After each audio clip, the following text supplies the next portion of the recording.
Let's see here. I think 6 hours, 5 hours, something like that. Yeah, it was good. Our guys are good though.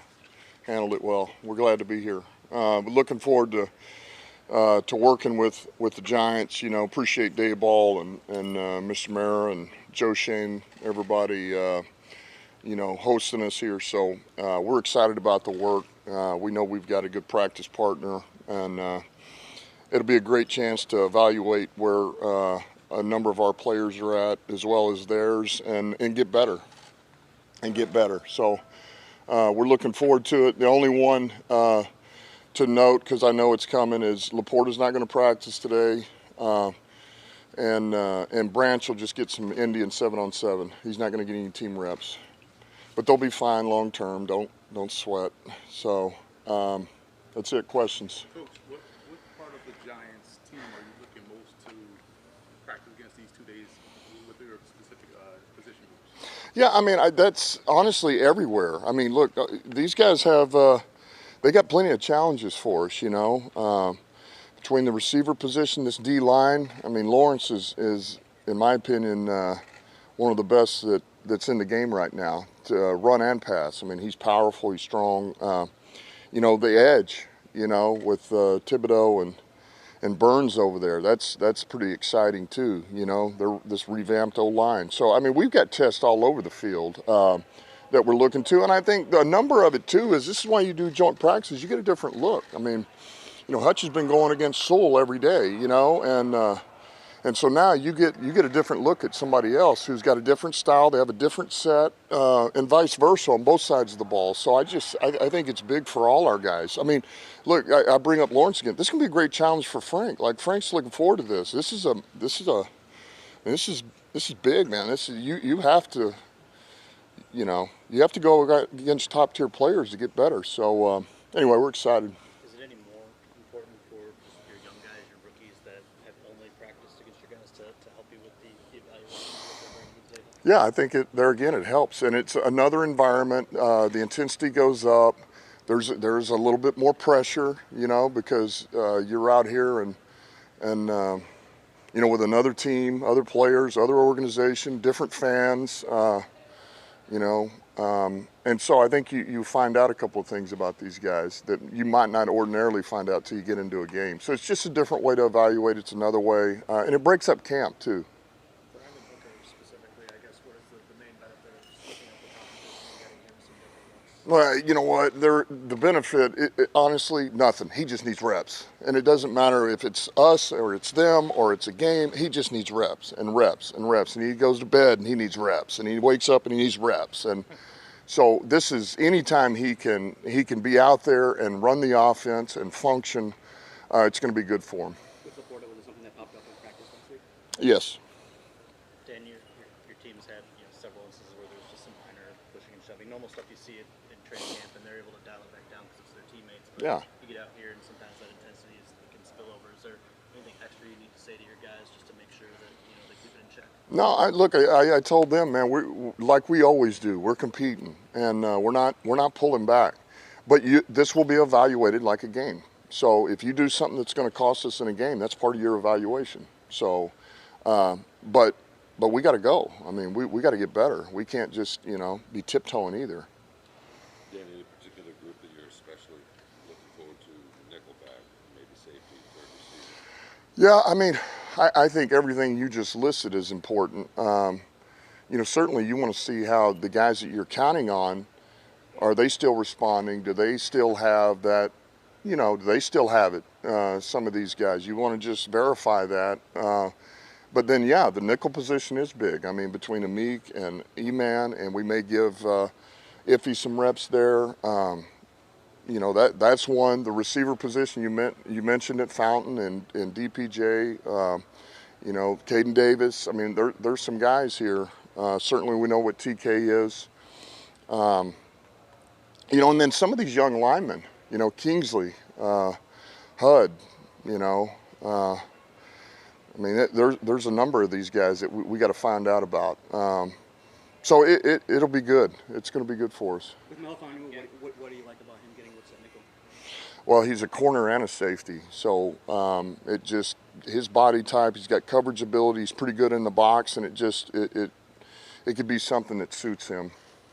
I'm guessing you knew where you guys were drafting that Malik Neighbors was not going to be there for you. I'm wondering if you had any pre-draft thoughts on Malik Neighbors, and you probably saw him going against Terry and Arnold quite a lot on film beforehand. You expect that rivalry from the SEC to pick up? Yeah, first of all, yeah, we knew there was no way he was getting anywhere close to us or for us to get in position to get him. So, and we liked him a lot, certainly. A number of teams liked him. I don't know who wouldn't have liked his tape. So we know he's a phenomenal athlete. He's got a ton of room to grow. And yes, we did. I mean, those are some of those matchups you look at in the SEC. So I know it'll be good. I know they're both looking forward to this. This challenge. All those SEC guys, boy, they love to compete, and they're all pretty tight. So this will be good for both players. Coach, how has Matthew Betts come along and going from playing a yard off the ball to where things happen so much quicker at the NFL level? Yeah, listen, he really took a big step from where he was when he walked in the building, and he's a pretty good athlete. And then we had to. Well, we threw everything at him because we were, hey, I think this guy can do more than just, and so we had him working the Sam linebacker. He was still working some DN, and so now we're just kind of pulling back on him a little bit. We feel like he's thinking a lot because we've thrown so much at him. So we want to dial it back. The kid he's a crafty rusher. He's good with his hands, and listen, it's early. He's improved. He's made a ton of improvement. So we'll see where it goes. Coach, this is the first time in a long time in Detroit you have high expectations, Super Bowl expectations. How have you kind of approached it with your team this year? Yeah, I would say, like we have every year. The most important thing is that they understand what it took to get to where we were at even last year. And just because we got to that point doesn't mean anything. So we start over. Now, we've got the core group. We've gotten a little bit better. Brad's done an unbelievable job adding the talent, but it starts over with the work. And so there is no complacency. There is no entitlement. We go back to work, and that is the focus. Because if you don't work, it doesn't matter. So we put back in the work. I'll come back to you. I was just wondering how this is special for you to be back here. I know it's been a long time since you played here. This building wasn't even here. Practice in parking lot. Yeah. Just kind of your thoughts on this. I don't know if you've ever even been here before. Yeah, I have one other time. And yeah, it is. It's always good to come back. And, I've said this before, I'll say it again. I was drafted a Giant, and I was here for 4 years. Some of my best friendships I had and still have are with those people that I played with here, and my wife and I both. And then the Mara family will always be special to me, man. Mr. Mara, God rest his soul, was the best. And John Mara, I have a ton of respect for. There's a ton of people that are still here in the organization that I was with. And so they'll always be near and dear to my heart. And this place, it's always going to give you that, that sense of what it was when you were here. So yeah, it's special to be back. And I appreciate being back, and I appreciate the people in this organization very much, because they gave me a go, and I probably wouldn't be here had it not been for them. So, yep. A couple more guys. One of those position groups that didn't get mentioned in your answer to Sean was the defensive line. I think we've all seen that take a step forward with the first 2 weeks of practice. I'm sure you look forward to seeing it here, but can you just explain what Coach Williams is bringing to that group and how he's bringing the best out of football? Well, it's back to the fundamentals, and I think sometimes, if you're not careful, you throw so much at players that they're trying to think of everything you just threw at them instead of working it one at a time. And you can only work one thing at a time. You're trying to do 2, you just can't. The brain doesn't work that way. So I feel like he's really just, broken it down into pieces, and he's got these guys playing fast, fundamental, sound football, and he's knowledgeable, and he understands how to get his point across. And he's not a yeller, but man, he knows. Now he can and he will, but he understands how to get his message across in a unique way. He always has been able to do that. When you have these drill practices, how closely do you scout your team's players as potential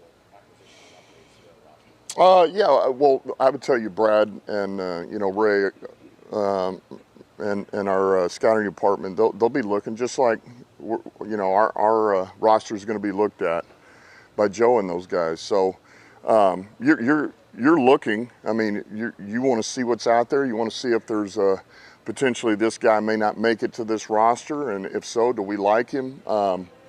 You know, of course you're going to do that. So that's part of the process on both sides. Dan, last one, you worked with Dave Bryan in Miami.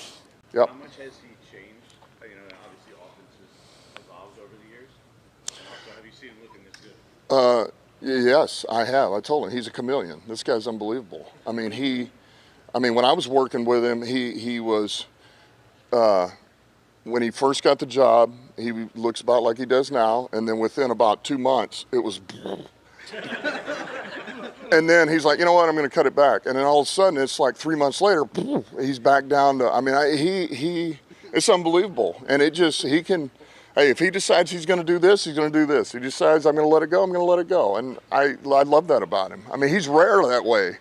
Man, I appreciate our time together. He is one of the smartest football minds I've been around. And you talk about thinking fast, man. He tested us as a staff, and I learned a ton of football around him. So here's what I would say is he's continued to grow like any great coach has, and he evolved. I mean, what he was doing in Buffalo was not what we were doing there. I mean, there were similar concepts, but he evolved with what the roster and that quarterback said he was going to evolve to, what was going to make them best, and that's what he's done here and what he will do here. So he's a hell of a coach. He is. I mean, you don't do what you did a year ago without being able to coach. So I got a lot of respect for Dave's. Thank you, guys. All right, thanks.